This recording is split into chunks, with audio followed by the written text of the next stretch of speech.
4 days already since I was shipwrecked on a desert island situated somewhere off the coast of South America. But this is only a supposition. The ship's hulk is aground a few cable lengths from the shore.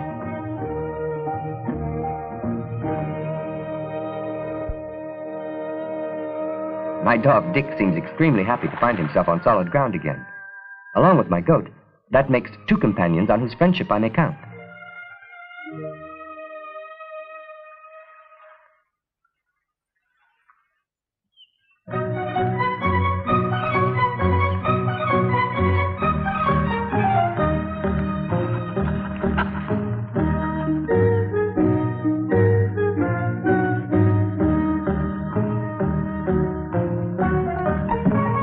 I don't feel quite so alone with these little friends. I confess, I need their company. The solitude is more and more difficult to bear, and I've only been on this island for 4 days. What will happen to me after 4 weeks? 4 months?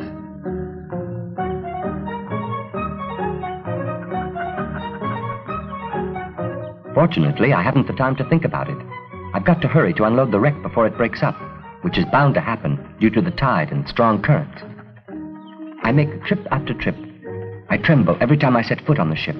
If it drifts off and sinks while I'm inside, I stand a good chance of being drowned.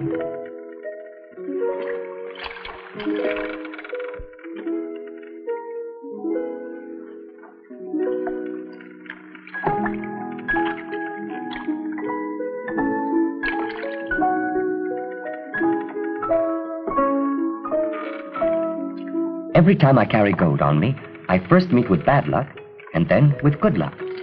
First in England, some bandits wanted to kill me for my gold. Then Captain Derrick saved my life and allowed me to make my first voyage. With the gold of Kazir, whose slave I was, I almost died of thirst when I was lost on the ocean. Then I was saved by a Portuguese ship, which took me to Brazil, where I became rich and happy. With that gold, I've just had a great misfortune. I was shipwrecked on a desert island. If fate follows its usual course, it owes me great happiness now. I'm keeping the gold. At any rate, my luck couldn't get worse.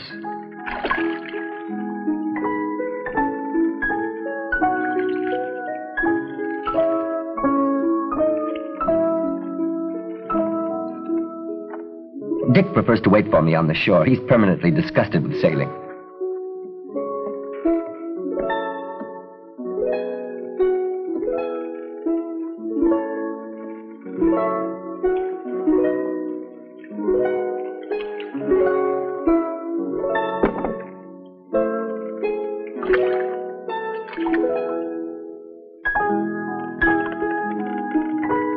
My last trip to the wreck. I find a piece of the hull with a few letters of the name of the ship, the Esmeralda. I treasure all links with the outside world, from which I may be separated forever.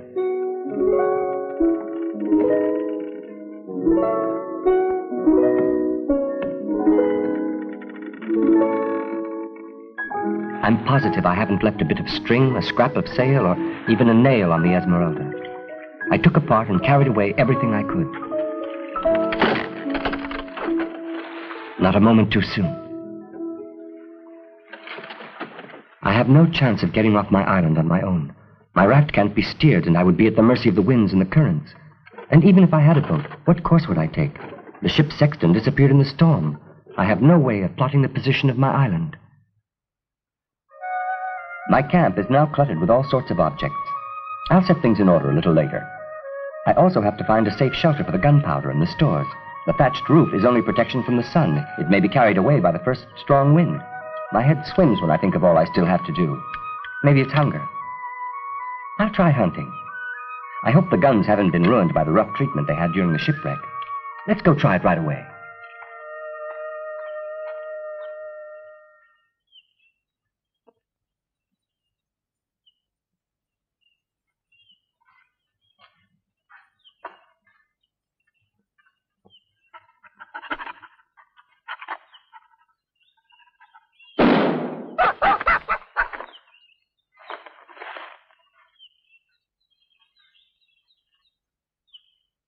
Is this bird edible? Are there poisonous birds like poisonous mushrooms? Dick doesn't think so. He's quite ready to devour the bird. An Englishman, above all, likes his comfort.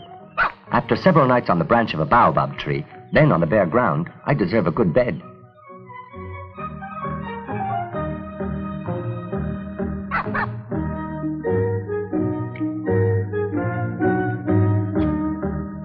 I think I've found a practical way of lighting my fire.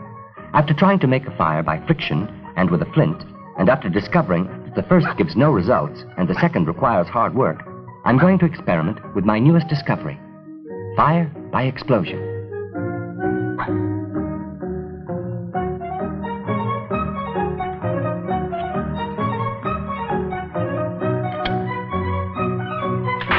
There's an efficient method.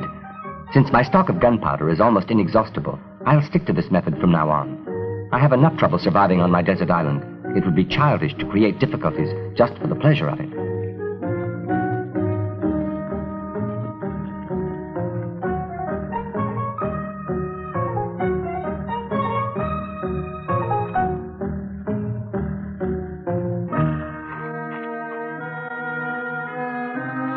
I'm going to make my first attempt at cooking, and I'm doubtful about the results. We English are not very gifted for cooking. We leave that to the French. We have, thank God, enough qualities to be able to get along without that one, if it is one.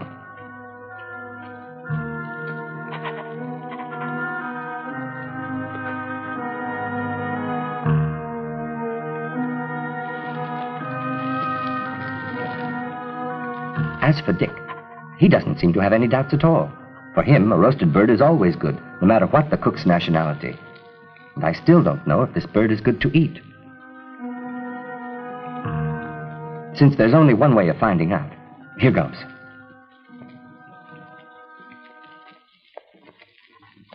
Well, it's not so bad. Non-poisonous is another question. Well, Dick is eating gluttonously, and I assume that animals have a native instinct which makes them reject poisonous food.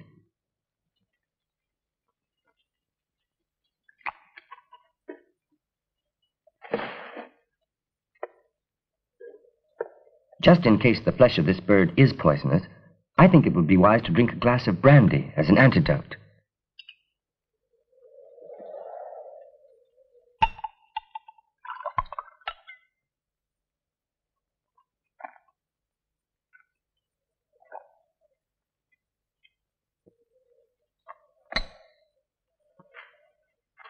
My head is swimming.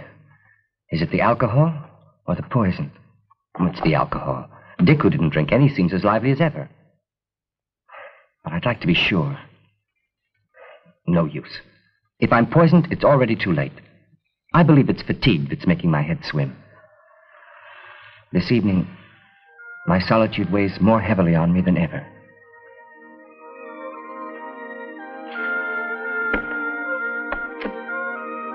It's wiser not to overdo the antidote. Above all, when there's no proof that one is poisoned.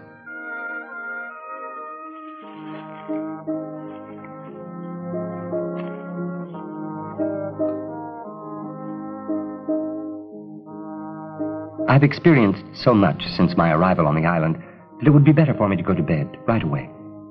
That's the best thing to do when your head is spinning. As when I made my first voyage.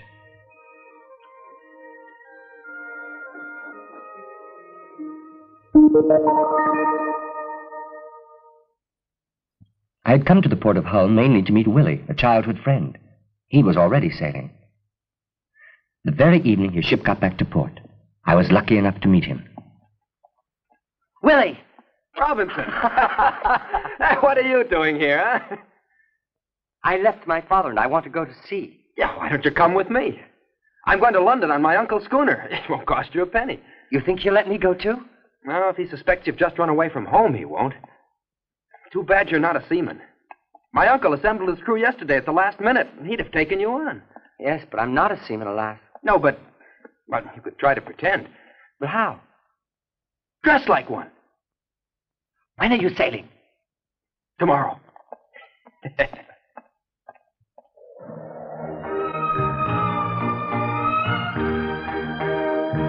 At last, I felt a ship under my feet.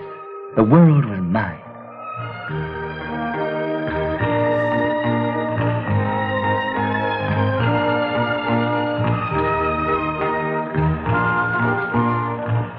Alas, my stomach refused to share my joy. I was abominably ill.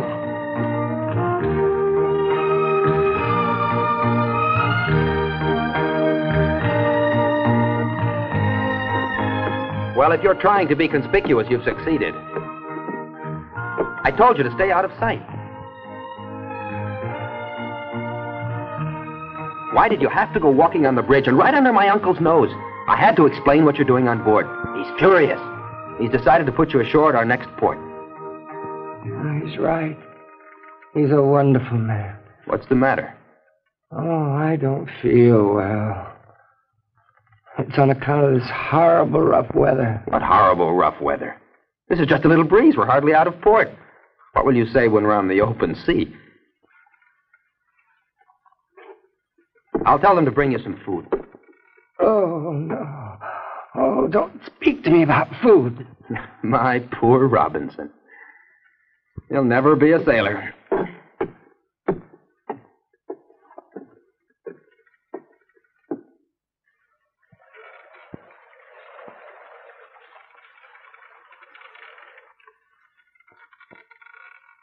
Destiny was overwhelming me. Setting out to conquer the world, I wasn't vanquished either by whales or by pirates or by storms, but by seasickness. All my dreams of adventure were transformed into one wish, to be back on solid ground. And all my ambitions were quickly swept away by a solemn vow never to sail again. Nevertheless, as soon as I disembarked, the sarcasm of the sailors reawakened my pride. Hey, Miss Robinson! Go back to your mother! I had to prove that I was a man and a sailor. I think I would have been capable of going right back to sea for no other reason than to silence their insolence.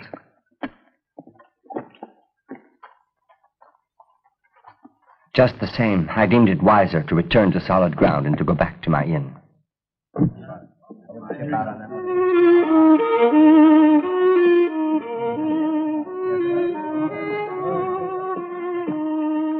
Will that be all? His Excellency doesn't require anything else for his comfort. No, Anne. That's all for the moment. His Excellency need only call. And for you, Captain. At last, they're willing to look after me. I'm hungry, my pet. I'll serve you right away. And your departure. I heard you might be setting sail today. Today or tomorrow, depends on the wind. It's almost as fickle as a young girl. You expect it to be on time, and it forces you to wait for hours. Oh, yes.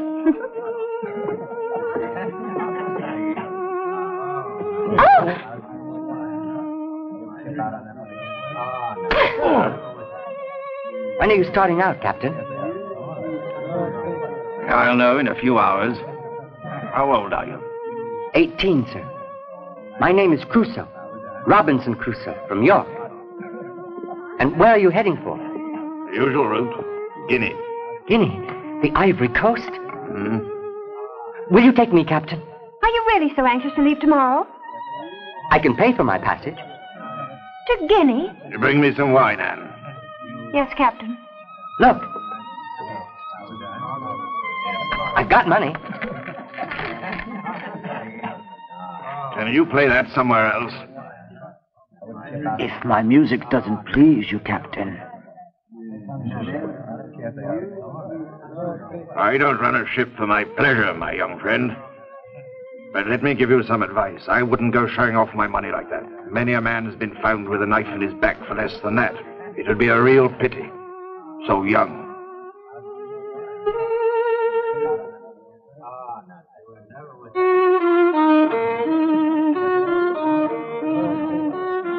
And now that's enough. I want to eat in peace. Forgive me. I didn't intend to bother you during your meal. And a goblet of rum. And the best.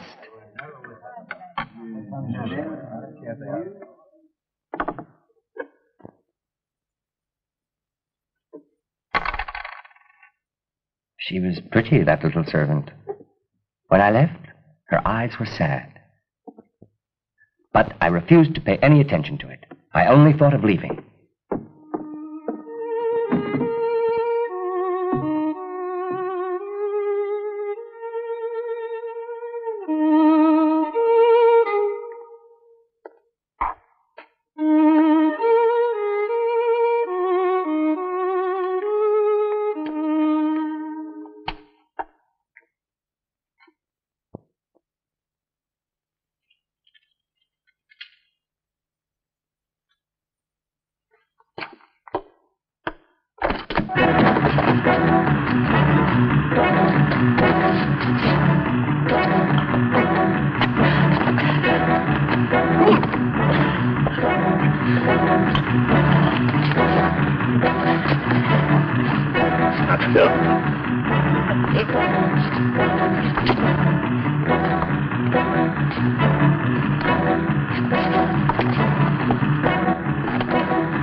Gentlemen, you're as charitable as you are kind. No, we're just on guard.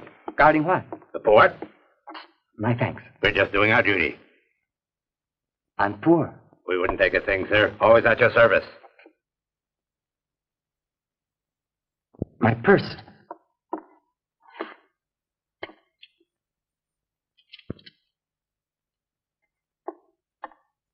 No damage? I don't think so. But if you hadn't... I owe you my life, Captain. In the future, hide your money better and don't show it to everybody. I'm Captain Derrick. My ship is the Stella. After this little incident, I have a feeling that you'd be safer on board my ship. You mean you'll take me with you? You're really going to take me with you? Why, of course.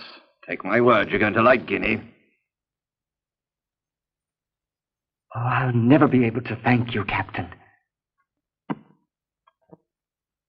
On the advice of Captain Derrick, I got together a small store of things. All a boy who wanted to make his fortune had to do was to ship out with some goods to trade.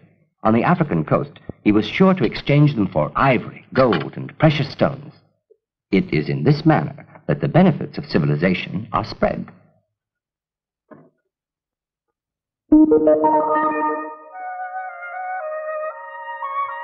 But today, I'm the one who would like to find himself back among the comforts of civilized man, and not sleeping under a makeshift shelter. I explore the island methodically. I hope to discover something more like a house.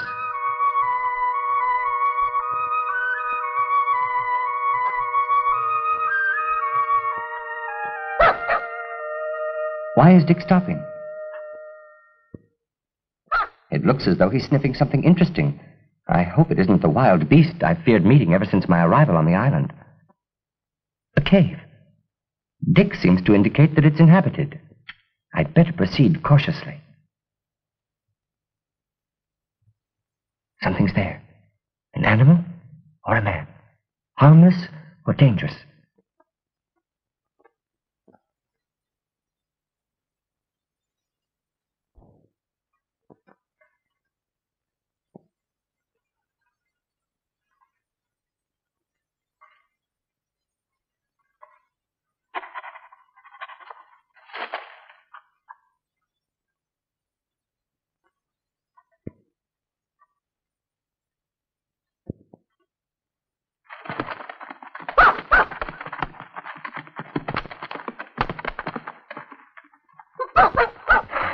That goat can boast of having given me the biggest scare of my life. I think Dick has just discovered the perfect shelter for my gunpowder, my stores, my companions, and myself. And the view is superb. But the entrance to the cave is too narrow. I'd have to cut through solid stone to make it wider. It would be a never-ending task. Better use drastic measures, explosives. I have plenty of gunpowder, but I don't have a wick to set it off. I'm going to try to make a cord inflammable by soaking it in some rum. I'm sorry to waste this excellent beverage in a use which is beneath it, but you've got to know how to make sacrifices in order to be decently housed.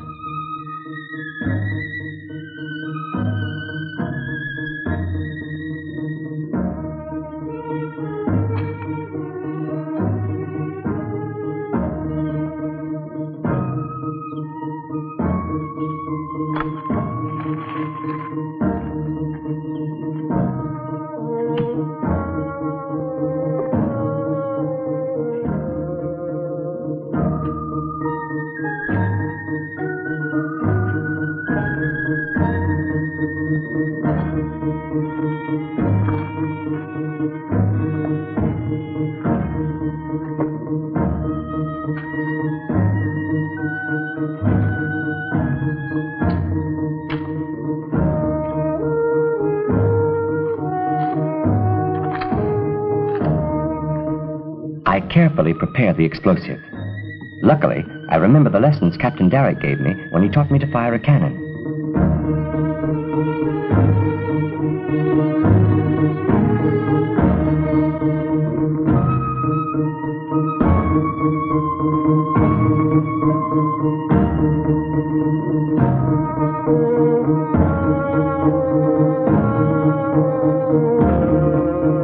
In any explosion, the expansion of gas is greatest where there is the strongest resistance.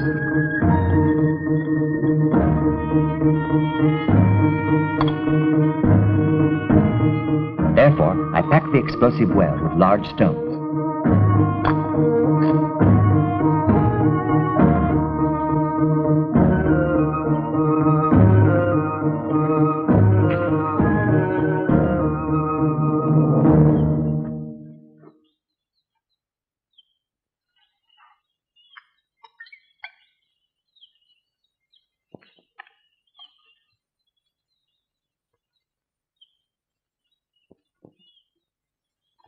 All I have to do now is set fire to the wick. Everything should function perfectly, but in spite of myself, I don't feel reassured.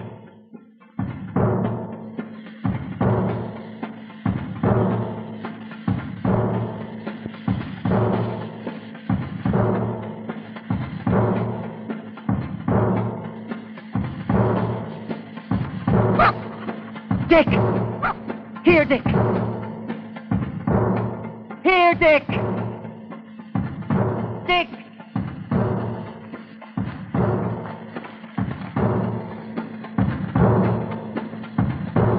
Dick!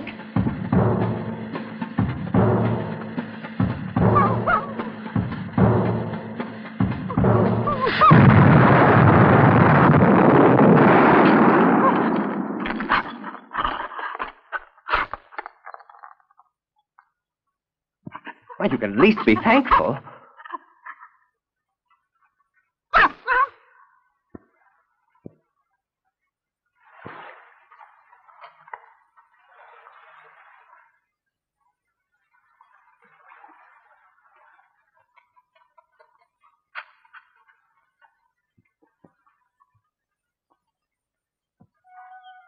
The moving process continues. Everything I had carried from the ship to the camp, I now carry from the camp to the cave. I never worked so hard, even when I was a slave.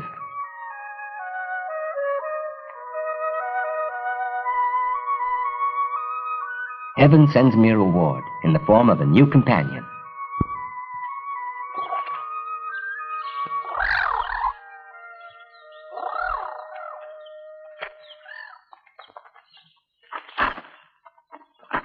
Dick doesn't seem to appreciate it much.